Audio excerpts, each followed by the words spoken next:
to deepen our already strong counterterrorism cooperation. On economic matters, President Trump recognizes the long-term strategic importance of India's economy playing a productive role in the world's most dynamic and fastest-growing region. He is intent on ensuring the United States, India, and all countries can responsibly reap the benefits of an Indo-Pacific that is open, free, with fair trade and investment.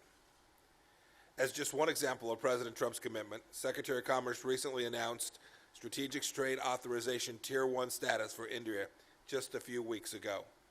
This will further facilitate high-technology exports from the United States to India. The United States will continue to practice partnership economics with India and all the other countries in the region. We seek to unlock the unparalleled potential of our private sectors to meet the region's developmental, energy, and infrastructure needs, and to create an environment in which businesses and countries can thrive when they play by the rules. Today also marks another milestone for our relationship. Thanks to intense advocacy from the United States, 10 years ago today, the Nuclear Suppliers Group voted to allow India to engage in trade in civilian nuclear materials and technologies. That vote and the subsequent Section 123 Civil Nuclear Agreement opened a path for our strategic relationship to grow, bolstered defense and commercial cooperation, and expanded our people-to-people ties. We now look forward to what we can achieve over the next 10 years. In particular, we look forward to finalizing the Westinghouse Civil Nuclear Project that will provide clean and reliable power to millions of Indians. I want to close by again thanking our Indian hosts for the generosity that you have shown to me and my colleagues. The United States will continue to work with India to foster greater security and prosperity for our nations, the Indo-Pacific region, and indeed the world. And with that, I invite the Minister of Defense to make remarks. Thank you, sir. It is my now pleasure to request Raksha Mantri Srimati Nirmala Sitharaman to deliver her remarks to the media.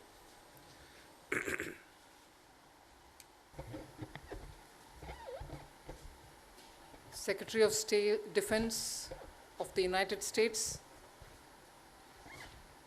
Mr. James Mattis, United States Secretary of State, Mr. Michael Pompeo, my respected senior colleague, Srimati Sushma Swaraj, friends from the media, and ladies and gentlemen, good afternoon. We have just concluded a most productive, positive, and purposeful meeting. I wish to thank Secretaries Mattis and Pompeo for their vision and commitment. We deeply value their support for stronger ties between India and the United States. Our discussions today were marked by the deep friendship that characterizes relations between the greatest democracies of the world. The commitment of India and the United States to defend our shared democratic values and expand on our common interests is clear and unwavering. In today's meeting, we reaffirmed our intention to cooperate in every possible way to ensure peace and stability, as well as to realize the aspirations of our peoples for continued economic growth, prosperity, and development.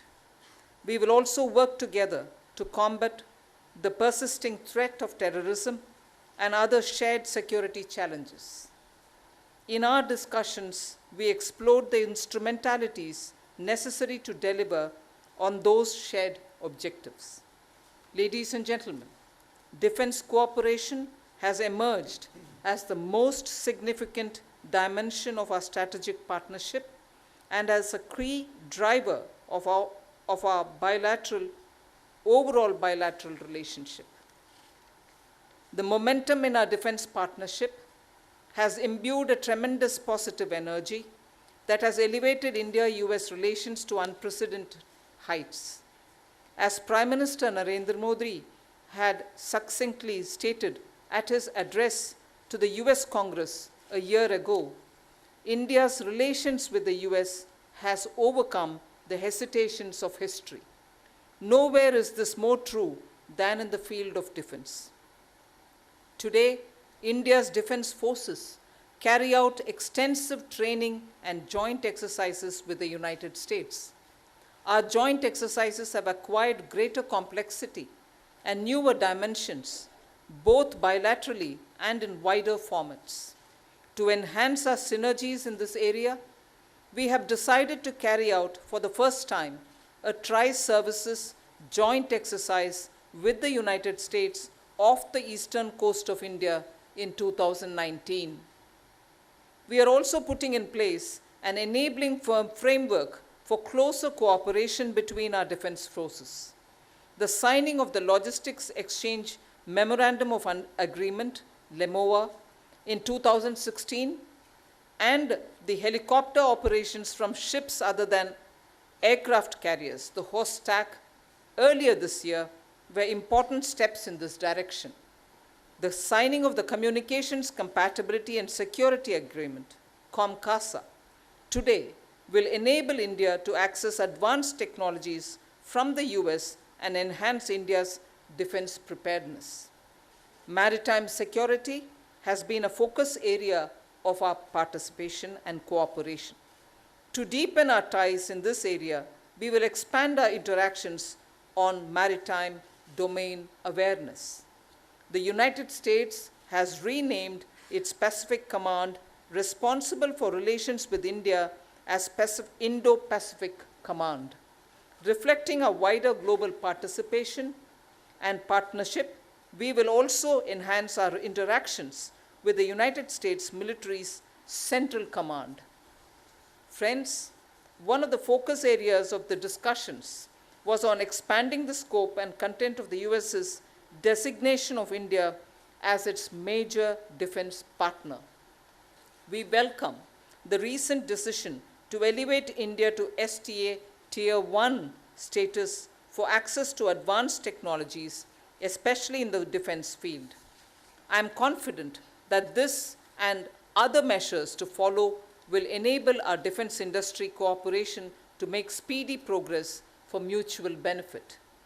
We highlighted the major reforms being implemented by the government to promote defense manufacturing in India under the Make in India initiative, including setting up of defense manufacturing corridors. We welcome the US's positive response to India's request to nominate a point of contact in the US Department of Defense to help address procedural complexities and facilitate Indian companies to join the manufacturing supply chains of the US defense companies. We also identified cooperation in defense innovation as a major area of emphasis for the future, as our defense needs become increasingly driven by technology. This is both necessary and timely. I am particularly thankful to have Secretary Mattis, who has spent several years in Silicon Valley, as our interlocutor in taking this aspect of our ties forward. The Memorandum of Intent between our defense innovation agencies, which has been signed virtually last night, is a first step in this direction. Ladies and gentlemen, the conclusion of the first ever ministerial 2+2 between India and United States is a concrete manifestation of the vision of our leaders, Prime Minister Narendra Modi and President Donald Trump, to take the India-US relationship to a new level. Our leaders recognize that it is no longer viable to address foreign and defense issues in a compartmentalized manner. In today's meeting, we were able to discuss a range of issues relating to our ties in a strategic framework and identify steps to take forward our relationship. Our discussions have paved the way for a new era in India-US defense and strategic engagement. Given our shared interests, we are confident that we can work together to promote peace, economic prosperity, and security in our region and beyond. I once again thank Secretaries Pompeo and Secretary Mattis for their engagement in promoting the India-US partnership. Thank you. Thank you, ma'am. And finally, may I call upon the Secretary of Defense of the United States, Mr. James Mattis, to deliver his statement to the media. Well, good afternoon, ladies and gentlemen, and Minister Swaraj and Minister Sitharaman. Just thank you for the warm hospitality and the professional discussions that we have had here today. It's a pleasure to be back in New Delhi among friends and representing the United States alongside Secretary of State Pompeo. And Minister Sitharaman, I would just say that I wholeheartedly concur with how you characterized the defense relationship in your statement just now. Today's fruitful discussion illustrated the value of continued collaboration between these two co-equal democracies. It's a strong relationship between the world's two largest democracies, and it did not begin with those of us sitting here before you. We inherited it, and now we ensure it is even stronger when we pass it to our successors on a higher trajectory than we received it. Since India gained its independence in 1947, our nations have shared a fundamental respect and love of freedom. Just 3 years after India's independence, Prime Minister Nehru visited the United States, in his words, and I quote, "on a voyage of discovery of the mind and heart of America." Today, Secretary Pompeo and I bring the same spirit that Prime Minister Nehru carried to Washington almost 70 years ago, promoting the cooperation which both our countries earnestly desire. Today's successful and highly productive meeting, the first ever 2+2 between our nations at the ministerial level, has further bolstered our strong defense relationship, as you just heard. We reiterated our highest respect for each other's sovereignty and committed to work together for a safe, secure, prosperous, and free Indo-Pacific, one that is underpinned by the rule of law. We appreciate India's role as a stabilizing force on the region's geographic front lines. Your nation understands better than many, peace and prosperity are only attainable when all respect the principles of territorial integrity, freedom of navigation, freedom from coercion. All of these are fundamental to the rules-based order. Only then, to borrow Prime Minister Modi's words, can nations small and large prosper, free and fearless in their choices. We will continue working together to enhance and expand India's role as a primary major defense partner to elevate our relationship to a level commensurate with our closest allies and partners. Today, we took, as you know, a significant step towards that goal by signing the Communications Compatibility and Security Agreement. The landmark agreement deepens our military-to-military cooperation and our ability to share the most advanced defense technology, making us both stronger. In addition, we agreed to increase and expand our engagement in the maritime domain with a new tri-service exercise, and Secretary Pompeo and I also gained insights on a range of issues, from the DPRK sanction enforcement to counterterrorism cooperation, recognizing that both our nations have endured the effects of senseless terrorist attacks like those 10 years ago in Mumbai, which killed innocents from more than a dozen nations. We remember those lives lost as we approach the 10th anniversary of attacks this November. Today, the steps we took will pave the way ahead for an even closer military relationship. Our meeting signified the bright future ahead for our two nations, indicating the growing trust we share as strategic partners. We look forward to meeting with Prime Minister Modi this afternoon and welcome the opportunity to thank him for his strong leadership and to discuss the way ahead. And thank you very much. Thank you, sir.